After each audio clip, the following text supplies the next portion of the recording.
എൻ്റെ ചങ്ക് ഉണ്ടല്ലോ അവിടെ, ജിൻഡപ്പൻ എൻ്റെ എല്ലാമാണ് അവൻ. എൻ്റെ ചങ്കാണ്, എൻ്റെ ഹൃദയമാണ്. BB6 വന്നിട്ട് രതീഷ് കുമാർ എന്ന വ്യക്തി എന്ത് നേടിയെന്ന് എൻ്റെ അടുത്ത് ആരെങ്കിലും ചോദിച്ചു കഴിഞ്ഞാൽ ഞാൻ ഒറ്റ വാക്കിൽ പറയും, അത് ബിഗ് ബോസിൻ്റെ കപ്പോ 50 ലക്ഷം രൂപയോ ഒന്നുമല്ല. ചങ്ക് പറിച്ചരാന്ന് പറഞ്ഞാൽ ഒരു മടിയും കൂടാതെ എനിക്ക് പറിച്ചു തരുന്ന എൻ്റെ ചങ്കാണ് ജിൻഡു. അത് ഈ BBയിൽ ചെന്നിട്ട് എനിക്ക് കിട്ടിയ സ്വത്താണ്. എനിക്ക് കിട്ടിയ ഏറ്റവും വലിയ ധനം, എനിക്ക് ഏറ്റവും വലിയൊരു കാര്യം, എനിക്ക് ഏറ്റവും വലിയൊരു സുഹൃത്തിനെ കിട്ടിയത് ബിഗ് ബോസിലൂടെയാണ്. അതാണ് എൻ്റെ ജിൻഡപ്പൻ മല്ലയ്യ എന്ന് ഞാൻ പേര് വിളിച്ചു പറയും. അവൻ കഴിവുള്ളവനാണ്. എനിക്ക് എൻ്റെ കൂട്ടുകാരൻ വിജയിക്കണമെന്നാണ്, മനസ്സിലായി. പിന്നെ സിജോ നല്ല കഴിവുള്ള ആളാണ്.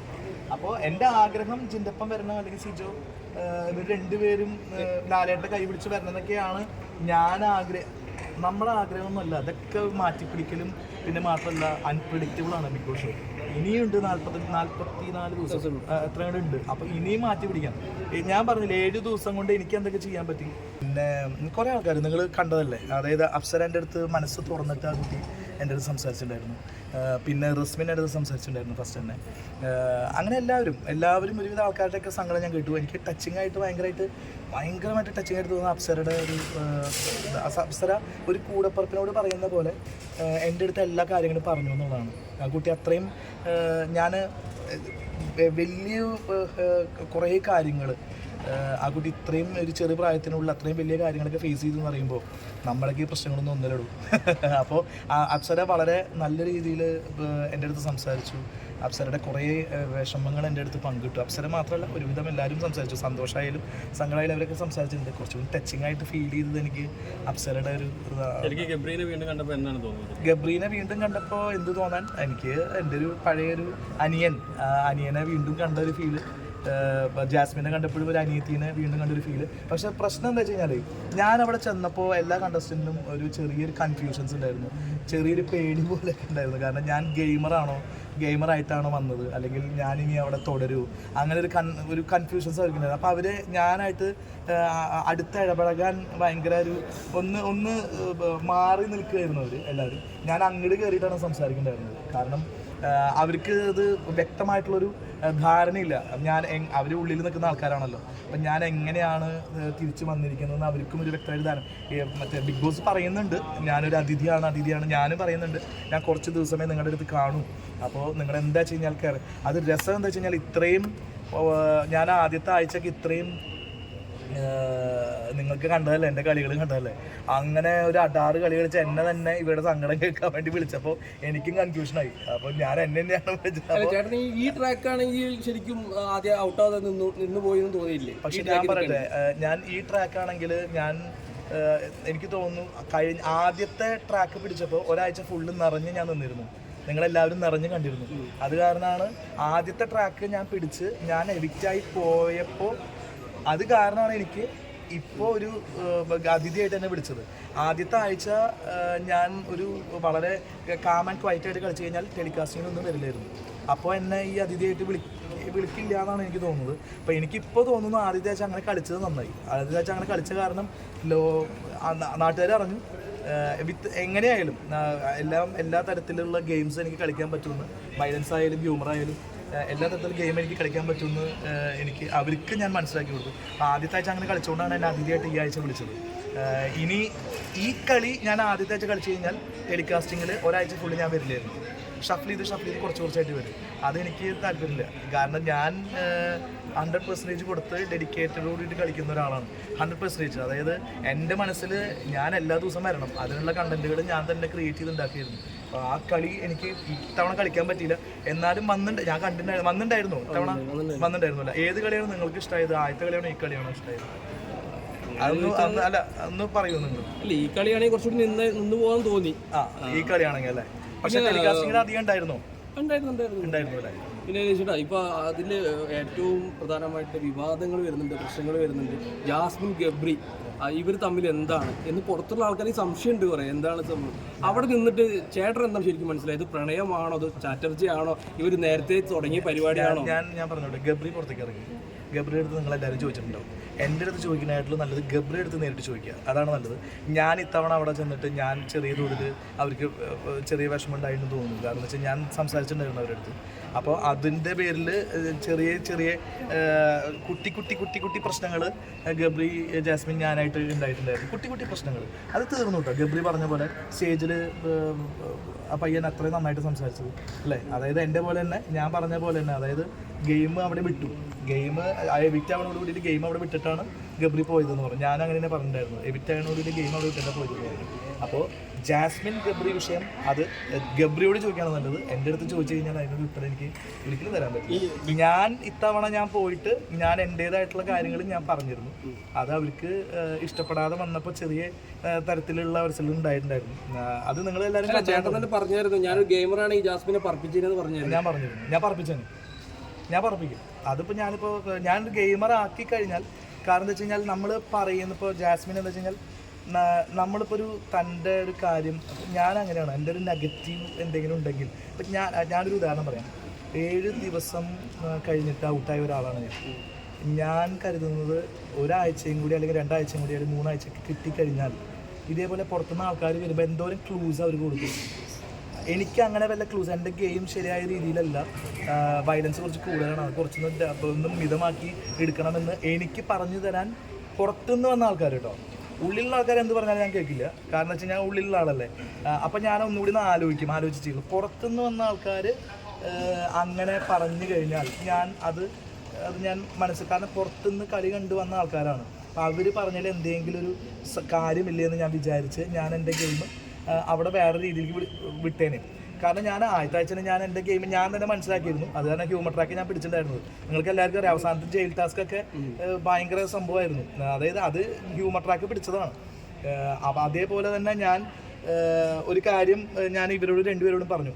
സത്യമായിട്ടും അവർ എൻ്റെ സ്വന്തം അനിയനും അനിയത്തിയും പോലെയാണ് എൻ്റെ മനസ്സിൽ, ഗബ്രിയായാലും ജാസ്മിനായാലും. അപ്പോൾ ഞാൻ അവരുടെ അടുത്ത് എൻ്റെ മനസ്സിൽ തോന്നിയിട്ട് പറഞ്ഞു. അത് അവർക്ക് ഇഷ്ടപ്പെട്ടില്ല. പിന്നെ അവർ എന്നെ ചെറുതായിട്ടൊന്ന് ട്രിഗർ നോക്കി. അപ്പോൾ എൻ്റെ അവസ്ഥയെ കുറിച്ചാണ് പറഞ്ഞത്. ഞാനൊരു ഗസ്റ്റായിട്ട് പോയ ഒരാളാണ്. ഞാനൊരു ഗസ്റ്റായിട്ട് പോകുമ്പോൾ എനിക്ക് അവിടെ ഗെയിം കളിക്കാൻ പാടില്ല. അപ്പോൾ ഗസ്റ്റായിട്ട് പോയവൻ ഗെയിം കളിച്ച് കഴിഞ്ഞാൽ വീണ്ടും രതീഷ് വീട്ടിൽ നിന്ന് ഇറങ്ങിക്കോളൂന്ന് ബിഗ് ബോസ് പറഞ്ഞ് എനിക്ക് ഇറങ്ങേണ്ടി വരും. അത് കാരണം ഞാനെല്ലാം സഹിച്ച് അങ്ങനെ നിൽക്കുകയായിരുന്നു.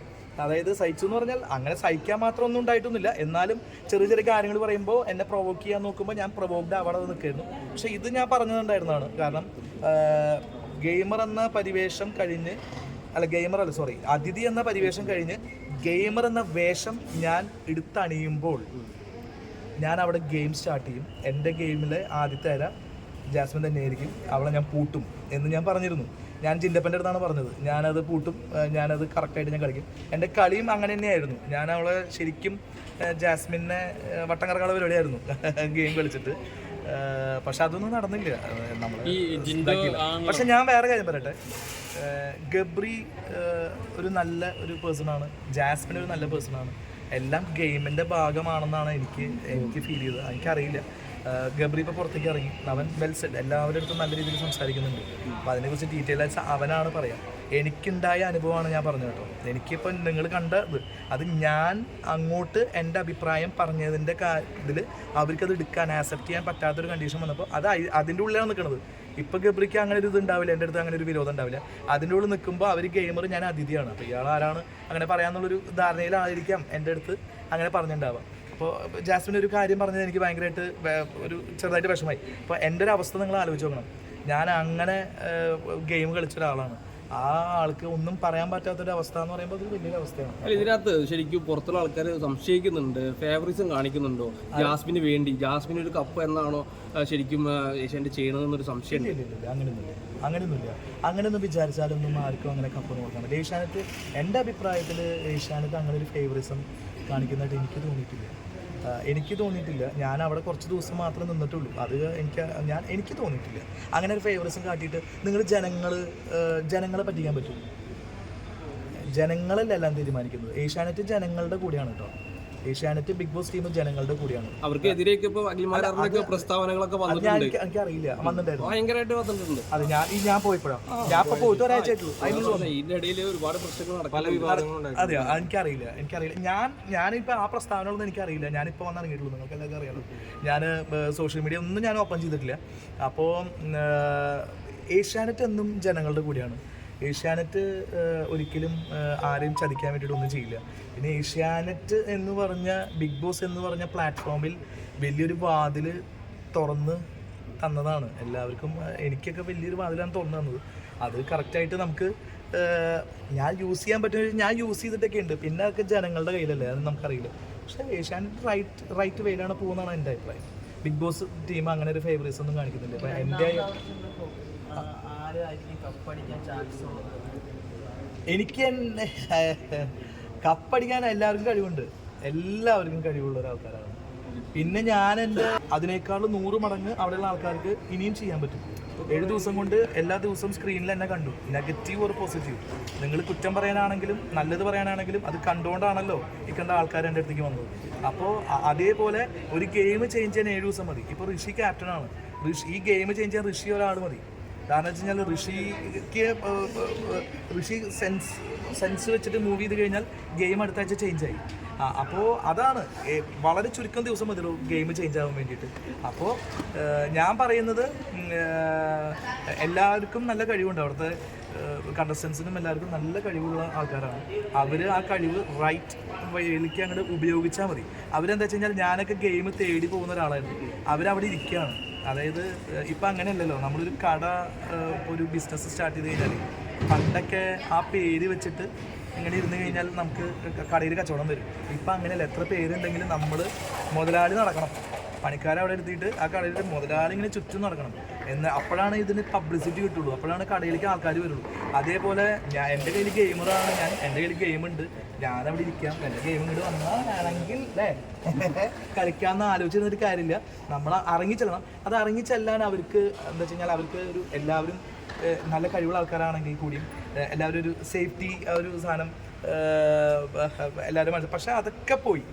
ഞാൻ സംസാരിച്ചപ്പോൾ എല്ലാവർക്കും നല്ല കഴിവുണ്ട്, എല്ലാവർക്കും. ശ്രീതു, അർജുൻ ആയാലും ശ്രീതു ആയാലും ശ്രീച്ചു, നമ്മുടെ ജിന്തപ്പൻ, എല്ലാവർക്കും നല്ല കഴിവുള്ള ആൾക്കാരാണ്. ഞാൻ അവരെയൊക്കെ മോട്ടിവേറ്റ് ചെയ്തിട്ടുണ്ട്. എന്നാൽ കഴിയുന്ന ഞാനൊന്നും മോട്ടിവേറ്റ് ചെയ്യാനൊന്നും ഞാനിതൊന്നുമല്ല, പക്ഷെ ഞാൻ എന്നാൽ കഴിയുന്ന വിധം ഞാൻ അവരടുത്ത് പറഞ്ഞു. അപ്പോൾ രസം എന്താ വെച്ചാൽ ഞാൻ ഒന്ന് പറഞ്ഞു നിർത്തിക്കോട്ടെ, അവരെല്ലാവരും നല്ല ഗെയിമേഴ്സാണ്. ഇനി ഗെയിം ചേഞ്ച് ആവുമെന്നാണ് ഞാൻ വിചാരിക്കുന്നത്. അവരറിഞ്ഞിട്ടുണ്ട്. മീഡിയക്കാരോട് നിഷാനോട് വളരെ ഹായ് പറഞ്ഞിട്ടുണ്ട് കേട്ടോ നിഷാന. ഓക്കെ ഞാൻ വിളിക്കാം. പറയൂ. അതെ, നമസ്കാരം. അതായത് ഞാൻ പോയത് ഒരാഴ്ചത്തേക്കാണ് ഞാൻ പോയത്. ഞാൻ ഗസ്റ്റായിട്ടാണ് പോയത്. അപ്പോൾ എൻ്റെ അടുത്ത് വ്യക്തമായിട്ട് പറഞ്ഞിട്ടുണ്ടായിരുന്നു, ഹലോ നമസ്കാരം, എൻ്റെ അടുത്ത് വ്യക്തമായിട്ട് പറഞ്ഞിട്ടുണ്ടായിരുന്നു ഗസ്റ്റായിട്ടാണ് പോകുന്നത്. മാത്രമല്ല നമസ്കാരം, സുഖല്ലേ? ഓക്കെ, എല്ലാവർക്കും ഹായ് കേട്ടോ, എല്ലാവർക്കും ഹായ്. ഒരിക്കൽ കൂടി എന്നെ കാത്തു നിന്നു ഇത്രയും നേരം. എൻ്റെ എല്ലാത്തിനും എൻ്റെ കൂടെ നിന്ന് എല്ലാവർക്കും ഒരുപാട് നന്ദിയുണ്ട്. ഇനി തുടക്കം പോലെ ഒന്നുകൂടി ഞാൻ പറയാം. ഞാൻ പോയത് ഗസ്റ്റായിട്ടാണ് പോയത്, കണ്ടസ്റ്റൻ്റ് ആയിട്ടല്ല പോയത്. പിന്നെ ഒരാഴ്ച എന്ന് എൻ്റെ അടുത്ത് പറഞ്ഞിട്ടുണ്ടായിരുന്നതാണ്. അവർക്ക് കുറേ ഈ 50 ദിവസം കഴിഞ്ഞതല്ലേ, അപ്പോൾ അവർക്ക് കുറേ കാര്യങ്ങളൊക്കെ ഉണ്ടാവും. ചില ആൾക്കാർക്ക് സങ്കടങ്ങളുണ്ടാവും, ചില ആൾക്ക് സന്തോഷങ്ങളുണ്ടാവും. അപ്പോൾ എന്നെ തന്നെ അവരുടെ ആ കാര്യങ്ങൾ കേൾക്കാൻ വേണ്ടി, സങ്കടങ്ങളായാലും സന്തോഷങ്ങളായാലും അല്ലെങ്കിൽ എന്ത് വേണമെങ്കിലും എൻ്റെ അടുത്ത് പങ്കിടാനുള്ള ഒരു സ്പേസ്. അപ്പോൾ എൻ്റെ അടുത്ത് അവർക്ക് സ്വാതന്ത്ര്യം ഉണ്ടല്ലോ. ഞാൻ ഓൾറെഡി അവിടെ കണ്ടസ്റ്റൻ്റ് ആയിട്ട് നിന്ന ഒരു വ്യക്തിയാണ്. അപ്പോൾ എൻ്റെ അടുത്ത് വേറൊരാളുടെ അടുത്ത് പറയുന്നതിനേക്കാളും കൂടുതൽ എൻ്റെ അടുത്ത് പറയാൻ പറ്റും എന്ന് ബിഗ് ബോസ് ടീമിന് അറിയാം. അതുകൊണ്ട് തന്നെ എന്നെ ഒരു അതിഥിയായിട്ടാണ് എന്നെ വിളിച്ചത്. ഞാൻ ഒരാഴ്ച ഉണ്ടാവുള്ളൂ എന്ന് പറഞ്ഞിരുന്നു. അതിഥിയായിട്ട് അത് ഞാൻ ആക്സെപ്റ്റ് ചെയ്ത് അതിഥിയായിട്ട് ഞാനിവിടെ പോയി. കുറേ ആൾക്കാർ എൻ്റെ അടുത്ത് വിഷമങ്ങൾ പറഞ്ഞു, അത് ഞാൻ കേട്ടു. കുറേ ആൾക്കാർ സന്തോഷങ്ങൾ പറഞ്ഞു, പങ്കിട്ടു, അത് കേട്ടു. അവരുടെ എല്ലാത്തിനും ഞാൻ പങ്കുകൊണ്ടു. പക്ഷേ ഞാൻ വിചാരിച്ചത് ഒരാഴ്ച കഴിയുമ്പോൾ എന്നെ ഗെയിമറാക്കി മാറ്റുമെന്ന് ഞാൻ വിചാരിച്ചു. പക്ഷേ അത് ഉണ്ടായില്ല. എനിക്കവിടെ ഗെയിം കളിക്കാൻ പറ്റിയില്ല. എനിക്ക് ഗെയിം കളിക്കാൻ എനിക്കൊരു ത്രില്ലൊക്കെ ഉണ്ടായിരുന്നു. അതുകൊണ്ടാണ് ഞാനൊരു പ്രാങ്ക് ഒക്കെ ഞാൻ ഉണ്ടാക്കി. നിങ്ങൾ കണ്ടു അത് ഞാൻ തന്നെ ഉണ്ടാക്കിയതാണ് ആ പ്രാങ്ക്. കാരണം എന്താ വെച്ചാൽ എനിക്ക് ഗെയിം കളിക്കണം എന്നൊരു അതിയായ ആഗ്രഹം ഉണ്ടായിരുന്നു. അപ്പോൾ സിജോ എൻ്റെ ആദ്യത്തെ 7 ദിവസം നോക്കുമ്പോൾ സിജോ ഞാൻ ഭയങ്കര ഒരു വഴക്കിലൊരു അറ്റത്തായിരുന്നു അല്ലേ. സിജോ എൻ്റെ എതിർവശത്ത് പ്ലേ ചെയ്യുന്ന ഒരാളായിരുന്നു. ഭയങ്കര വഴക്കായിരുന്നു ഞങ്ങൾ തമ്മിൽ. പക്ഷേ അത് മുഴുവൻ ഈ തവണ എനിക്ക് ഏറ്റവും വലിയൊരു ഭാഗ്യം കിട്ടിയത് സിജോ ആയിട്ട് എല്ലാ കാര്യങ്ങളും ഞങ്ങൾ പറഞ്ഞ് സ്നേഹത്തോട് കൂടിയിട്ടാണ് ഞങ്ങൾ വന്നത്. അപ്പോൾ എനിക്ക് അന്ന് അങ്ങനെ ഒരു സംഭവമൊക്കെ നമ്മൾ അത്രയും ശത്രു എന്നൊന്നും പറയാൻ പറ്റില്ല. അത് ഗെയിമിൻ്റെ ഭാഗമായിട്ടാണ് നമ്മൾ കളിച്ചത്. പക്ഷേ സിജോ ആയിട്ട് ഒരുപാട് നേരിടേണ്ട ഒരു അവസ്ഥ എനിക്ക് വന്നിട്ടുണ്ടായിരുന്നു. അത് കഴിഞ്ഞിട്ട് ഇങ്ങനെ ഒരു ഇൻസിഡൻറ്റ് പറ്റിയപ്പോൾ എൻ്റെ മനസ്സിൽ തന്നെ ചെറിയൊരു സങ്കടം ഉണ്ടായിരുന്നു. ഞാൻ എങ്ങനെ സിജോനെ വിളിക്കും, എനിക്ക് വിളിക്കണമെന്ന് ആഗ്രഹമുണ്ട്. അപ്പോൾ ഞാൻ എങ്ങനെ സിജോനെ വിളിക്കും, സിജോനെ വിളിച്ചിട്ട് എനിക്ക് സംസാരിക്കണം എന്ന് ആഗ്രഹം ഉണ്ടായിരുന്നു. പക്ഷേ എന്ത് ഫേസ് ചെയ്ത് ഞാൻ വിളിക്കും, സംഗതി ഗെയിമാണ്. പക്ഷേ സിജോ ഏത് തരത്തിൽ എടുക്കുമെന്ന് എനിക്കറിയണ്ടായിരുന്നില്ല. പക്ഷേ അവനൊരു നല്ലൊരു ഹ്യൂമൻ ബീങ് ആണ് അവൻ. സിജോ എൻ്റെ അടുത്ത് അതൊന്നും വിഷയമേ ഉള്ള രവിചേട്ടാ, അതൊക്കെ ഗെയിമാണ്, അത് ഗെയിമിൻ്റെ ലെവലിൽ വിടണം എന്ന് പറഞ്ഞപ്പോൾ എനിക്ക് ഭയങ്കര സന്തോഷമായി. മാത്രമല്ല അവളെ ഒരു ചെറിയൊരു നനഞ്ഞ മട്ടൊക്കെ ഫീൽ ചെയ്തപ്പോൾ എനിക്ക് ഗെയിം കളിക്കാൻ പറ്റില്ല. എനിക്ക് റെസ്ട്രിക്ഷൻസും എനിക്ക് കുറച്ച് പരിധികളുണ്ട്. ആ പരിധി വിട്ടിട്ട് എനിക്ക് ഗെയിം കളിക്കാൻ പറ്റില്ല. അപ്പം ഞാൻ തന്നെ ബിഗ് ബോസിനോട് പെർമിഷൻ, ഞാൻ തന്നെ ക്യാമറയിലൂടെ ഞാൻ പറഞ്ഞു ഞാനും സിജോയും ചേർന്നിട്ട് ഒരു പ്രാങ്ക് കളിക്കാൻ പോവാണ്, പ്രാങ്ക് ചെയ്യാൻ പോവാണ് ഇവരെ. അപ്പോൾ അതിന് ഞങ്ങളുടെ കൂടെ ഒന്ന് നിൽക്കണം. അപ്പോൾ പിന്നെ എന്തെങ്കിലും തെറ്റുകളുണ്ടെങ്കിൽ പറയണമെന്ന് പറഞ്ഞു. മാത്രമല്ല ഞങ്ങളുടെ ഈ വഴക്ക് ഭയങ്കരമായിട്ട് സ്ട്രോങ് ആവുമ്പോൾ ഭയങ്കരമായിട്ട് സ്ട്രോങ് ആവുമ്പോൾ ഒന്ന് ബിഗ് ബോസിനോട് ഞാൻ റിക്വസ്റ്റ് ചെയ്തു, സിജോ ഉണ്ടായിരുന്നു കൂടെ, ഞാൻ റിക്വസ്റ്റ് ചെയ്തു ഞങ്ങളുടെ വഴക്ക് സ്ട്രോങ് ആയ ആ ഒരു നിമിഷത്ത് ഒന്ന് രതീഷ് സിജോ കൺവെൻഷൻ റൂമിലേക്ക് വരിക എന്ന് പറയണം, എന്നാലും ആ പ്രാങ്കിന് ഒരു പൂർണ്ണത കിട്ടുള്ളൂ എന്ന് റിക്വസ്റ്റ് ചെയ്തിരുന്നു ബിഗ് ബോസിൻ്റെ അടുത്ത്. അപ്പോൾ ബിഗ് ബോസ് അതേപോലെ തന്നെ എല്ലാ കാര്യവും ചെയ്തു. ആ പ്രാങ്കൊക്കെ നിങ്ങൾക്ക് ഇഷ്ടപ്പെട്ടില്ല? ഇഷ്ടപ്പെട്ടു. അതേപോലെ തന്നെ പിന്നെ ചെറിയ തോതിൽ ഡൈനിങ് ടേബിളിൽ ഇരുന്നിട്ടൊക്കെ ചെറിയൊരു ഗെയിമും കാര്യങ്ങളൊക്കെ ചെറുതായിട്ട് ഗബ്രിയൊക്കെ ആയിട്ട് അങ്ങനെ ചെറിയ ഗെയിമും കാര്യങ്ങളൊക്കെ കളിച്ചിരുന്നു. എന്നാലും എനിക്ക് ഗെയിം കളിക്കണമെന്ന് ആഗ്രഹം ഉണ്ടായിരുന്നു. സത്യം പറഞ്ഞാൽ ഞാൻ വിചാരിച്ചത് അടുത്ത ആഴ്ച തൊട്ട് എനിക്കൊരു എന്നെ ഒരു ഗെയിമറാക്കി മാറ്റുമെന്ന് വിചാരിച്ചു.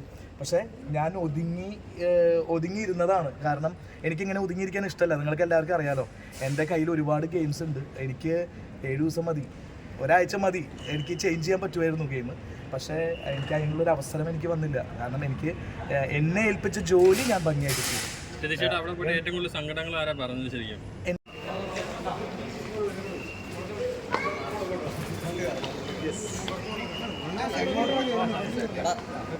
ഇങ്ങോട്ട് വാ ചേട്ടാ, അങ്ങോട്ട് വാ. സുഖം